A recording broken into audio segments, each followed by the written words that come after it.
Now that's a great view.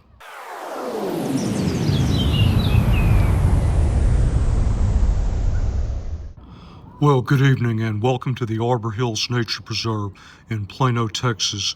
Tonight's exercise is a first field test of the WURKKOS HD05 flashlight. I do want to thank WURKKOS for sending me this light and making the review possible.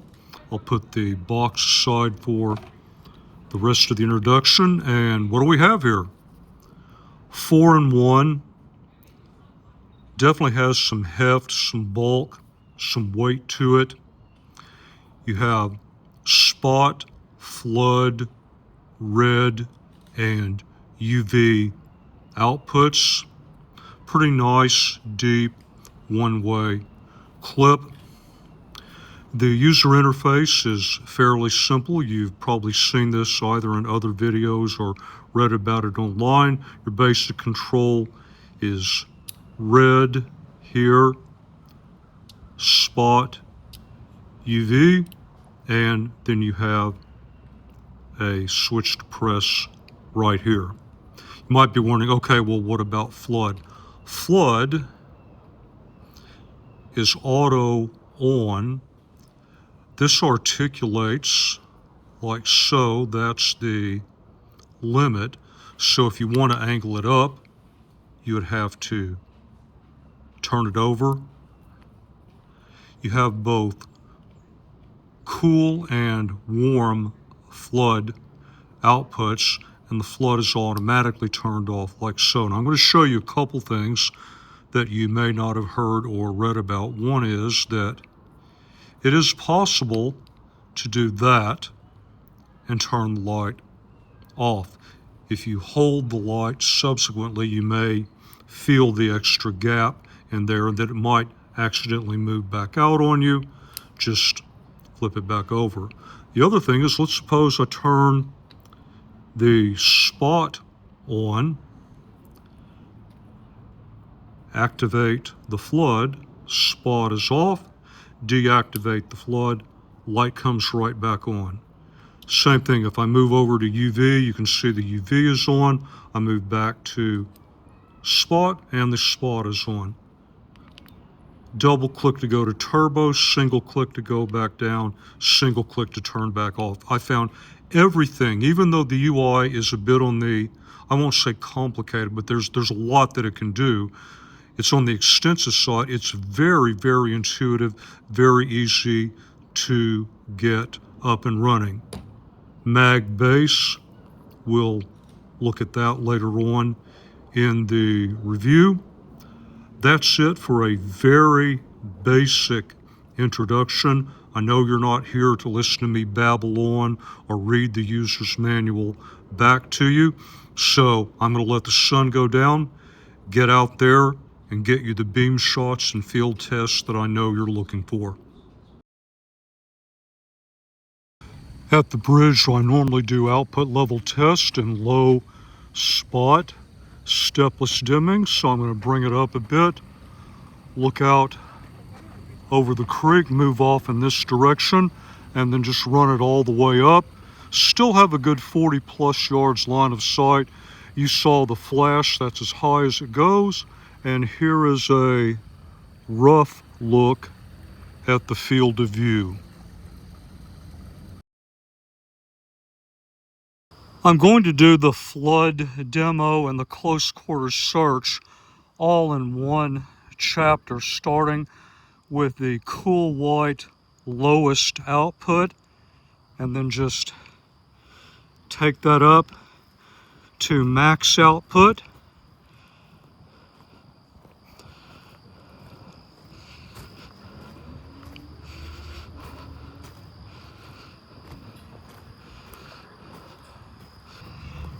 And now here is warm output, lowest level up to highest. As you can see, it gets there very quick.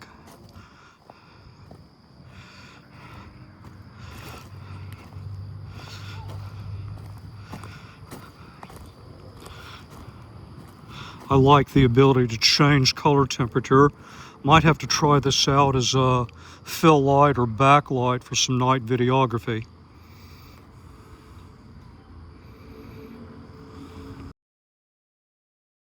This is the lowest red output.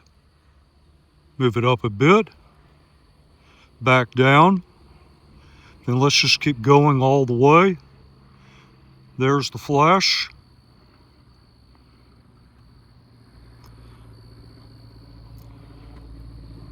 And overall, that's a very respectable red output.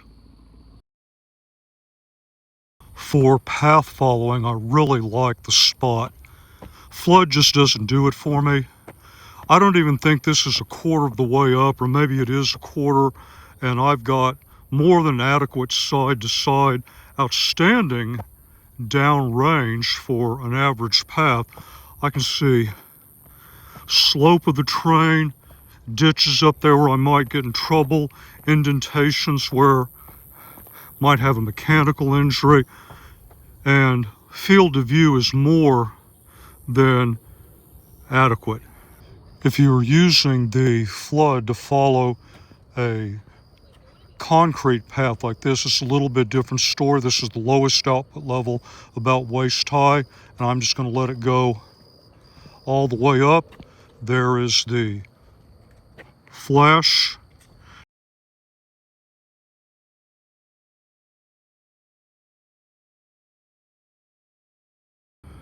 And here we are, turbo spot.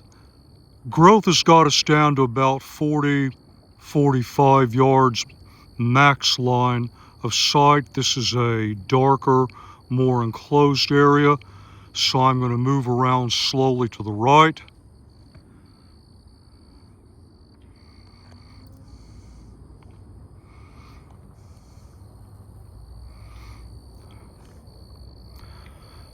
Now let's take this out to a brighter, more open area, getting out to 75 or so, and there, gap between those trees is at 100, lighting that up really well.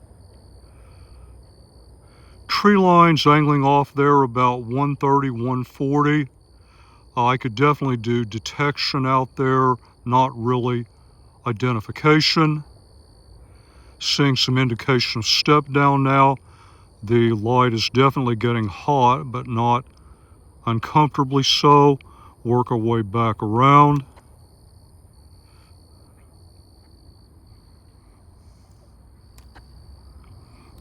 Ah, yes, the bugs really love it. And by extension, they love me too.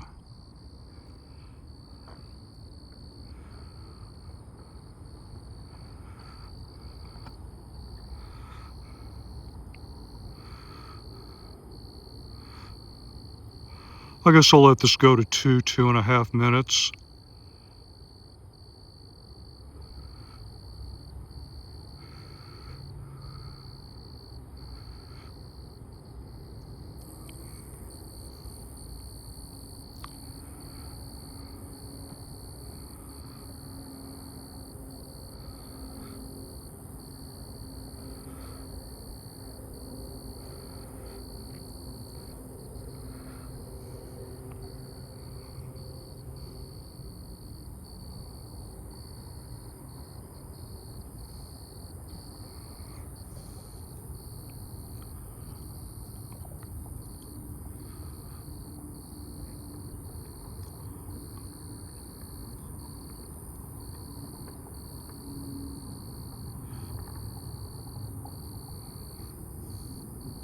Heat is leveled off now. If anything, it's going down just a bit. And we're over 2.5. This is looking like a steady state, so I think I'm going to go ahead and shut it down here as we approach 3 minutes.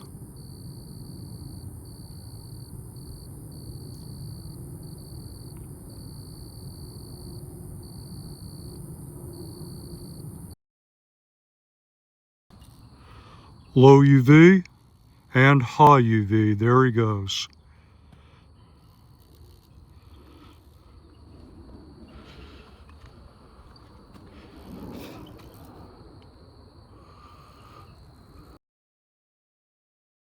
As you might guess, the magnetic base works just fine perpendicular to a surface.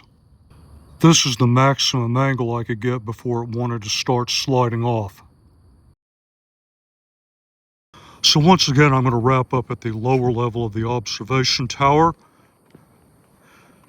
Let's move this aggressively all the way up.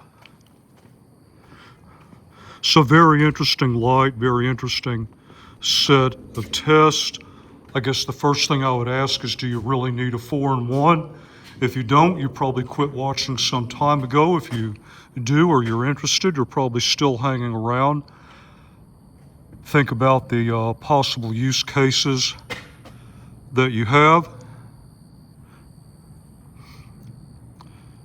To me, the big seller is the red light. That was a very impressive red light. Of course, I always use UV. So it's a very intriguing light for me. I'm not sure what I think about the Flood just yet. I'll have to do some more testing, particularly testing in night videography, but that's just me. The only person that matters in this review right now is you. What do you think? And you're really the only person who can answer that question. I'm just the guy who gets out here, hangs out with the wild animals, and runs the test. And on that happy note, I'm going to go ahead and shut it down tonight. If there is something else you would like to see, leave a comment. I'll see what I can do. And as always, until the next review, thank you very much for your time, and thank you for watching the video.